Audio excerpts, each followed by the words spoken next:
सच्चाई का संदेश दिया, मानवता का संदेश दिया, इंसानियत का संदेश दिया, निस्वार्थ सेवा का संदेश दिया। उन्होंने कहा, नाम जपो, किरत करो, वंड चखो।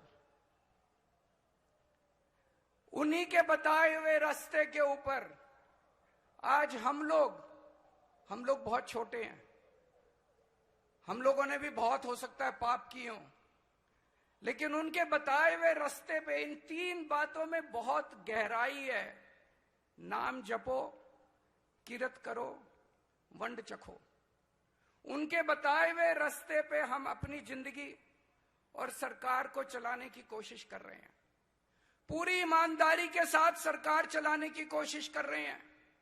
आज बहुत लोग हमसे पूछते हैं, इतना पैसा कहां से आ रहा है, इतना शानदार इंतजाम कैसे किया, इतने काम पंजाब सरकार कैसे कर रही है?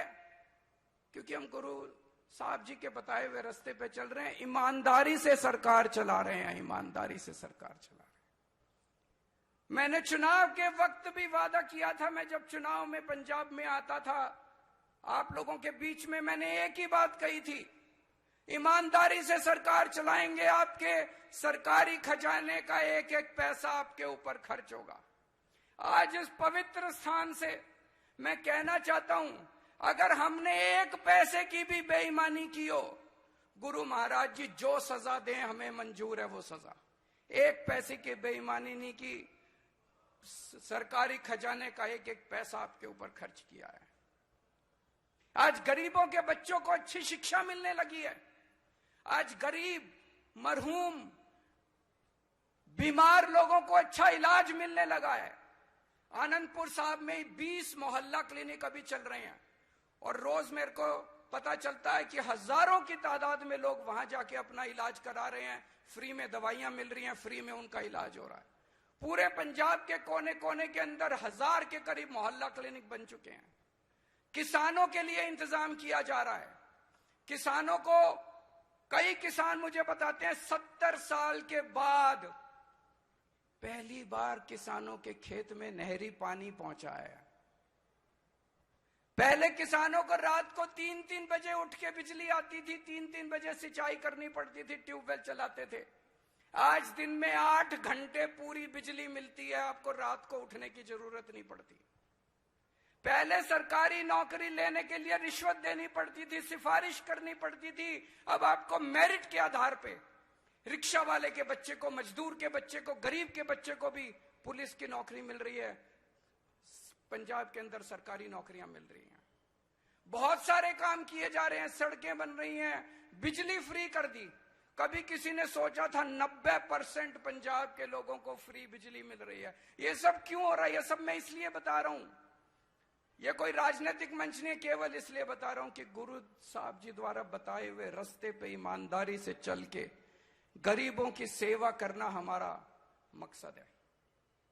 हम सत्ता में पैसे कमाने नहीं आए, हमने पैसे नहीं कमाए, हमने पुण्य कमाया है। हमने बड़ी बड़ी कोठियां नहीं बनवाई, हमने गुरु महाराज जी का आशीर्वाद कमाया है। बस यही कमाने आए हैं। हमारे लिए सत्ता सेवा का साधन है, हम सत्ता में आए हैं सेवा करने के लिए, और गुरु महाराज जी के हम बहुत बहुत शुक्रगुजार हैं कि हमें निमित्त बना के हमारे जरिए ये सेवा करने का मौका मिला। आज हमें बेहद खुशी है कि ये 350वां दिहाड़ा हमारी सरकार के दौरान हुआ और हमें ये आयोजन करने का मौका मिला। इसके लिए मैं बहुत बहुत शुक्रगुजार हूं गुरुजी महाराज का। गुरुजी महाराज का संदेश था, सब बराबर हैं, चाहे कोई इस धर्म का हो, चाहे उस धर्म का हो, चाहे ऊंची जात का हो, चाहे इस जात का हो, चाहे उस जात का हो, सब बराबर हैं। हमने भी अपने काम के अंदर सबको बराबर माना है। स्कूल खुलवाए, उसमें सब धर्मों के बच्चे पढ़ते हैं, उसमें सब जातियों के बच्चे पढ़ते हैं, साथ बैठ के पढ़ते हैं। अस्पताल खुलवाए, मोहल्ला क्लिनिक खुलवाए, उसमें इस पार्टी के लोग बच्चे उनका भी इलाज होता है, उस पार्टी वालों का भी इलाज होता है, इस धर्म का भी इलाज होता है, उस धर्म वालों का भी इलाज होता है, इस जाति वालों का भी इलाज होता है, उस जाति वालों का, सब बराबर है। गुरुजी महाराज के संदेश को हम पालन करने की कोशिश कर रहे हैं। मुझे बेहद खुशी है, कल पंजाब सरकार का ऐतिहासिक विधानसभा सत्र हुआ।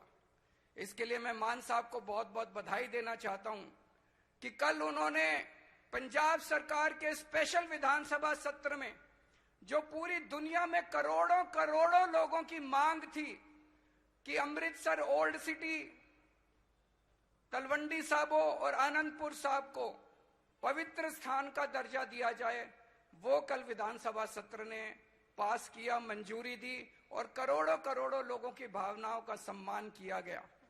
और केवल यह ऐलान नहीं किया गया, एक तरफ जहां यहां पे मीट, गुटखा, तंबाकू, शराब, इसके बेचने पे पाबंदी होगी, दूसरी तरफ इन 3 शहरों का जबरदस्त विकास किया जाएगा, सफाई की जाएगी और इनको बहुत बड़े स्तर के ऊपर इनका विकास किया जाएगा। आज इस मौके पे मैं मान साहब से एक विचार करने के लिए गुजारिश करूंगा कि गुरु तेग बहादुर साहब जी का आज हम शहादत दिवस मना रहे हैं, उसके मौके पे अगर आनंदपुर साहब में एक कोई world class institute, world class university उनके नाम पे अगर बनाने का ऐलान किया जाए तो मुझे लगता है कि उनकी शहादत को हम बहुत अच्छे से सम्मान दे पाएंगे। मैं मान साहब यहां बैठे हैं, सीएम साहब, उनसे दरखास्त करूंगा, यहां से हम लोग वापस एक बहुत अलौकिक अनुभव, बहुत शांति महसूस करके वापस जा रहे हैं। मैं वाहेगुरु जी के चरणों में अपना नमन करता हूं। बहुत दूर दूर से, बहुत अनेक जगहों से धर्मगुरु आए हुए हैं सब लोग, इन सबके चरणों में मैं अपना नमन करता हूं और सभी धर्मगुरुओं से प्रार्थना करता हूं कि सबके लिए चढ़ती कला का आशीर्वाद दें, हमारा पूरा पंजाब तरक्की करे। और गुरुजी महाराज से प्रार्थना करता हूं सारी साध संगत को अपने आशीर्वाद दे, सबको खुश रखे, सबको स्वस्थ रखे, सबकी मनोकामना पूरी करे। वाहेगुरु जी का खालसा, वाहेगुरु जी की फतेह।